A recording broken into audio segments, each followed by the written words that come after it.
For years, American administrations of both parties have properly labeled Iran as the world's most active state sponsor of terrorism.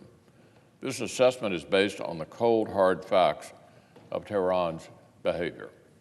Iran's support for terrorism knows few bounds, sectarian or geographic.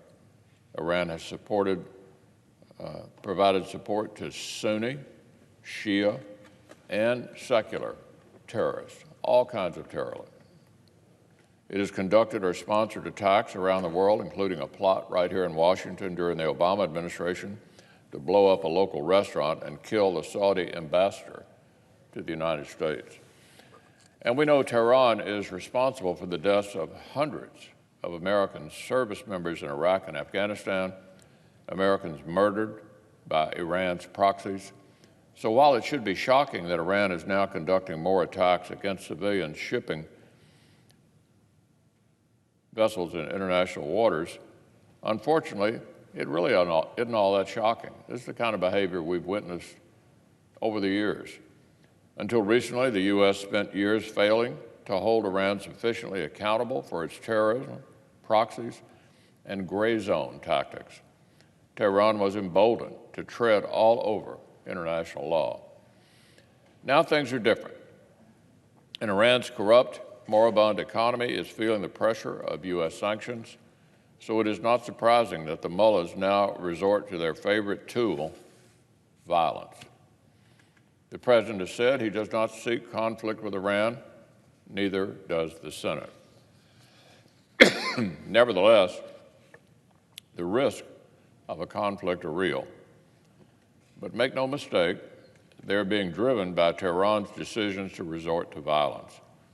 And that includes what the Secretary of State has described as a blatant assault on international shipping, threatening the freedom of navigation in international waters. Tehran must not be rewarded for terror and intimidation. The U.S. and our partners need to stand firm and apply concerted, coordinated diplomatic and economic pressure until Tehran changes its behavior.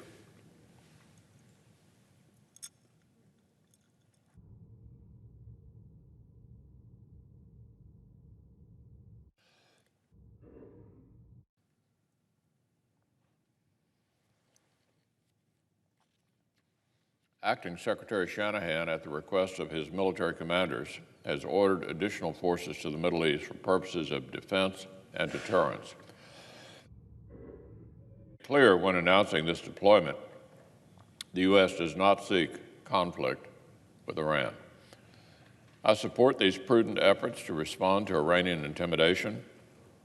Defensive military deployments will help us protect American interests in the region and deter Iranian aggression.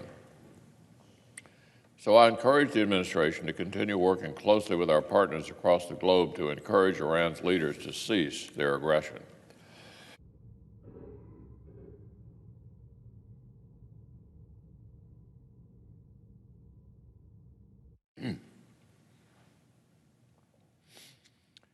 And I hope Iran's leaders will listen to the demands of their people who continue to protest against the stifling authoritarianism of the Islamic Republic for a better, more prosperous, more peaceful life. I also appreciate the administration's efforts to keep Congress apprised of the latest intelligence, deployments, and diplomatic efforts. I understand committee staff received a classified briefing just yesterday.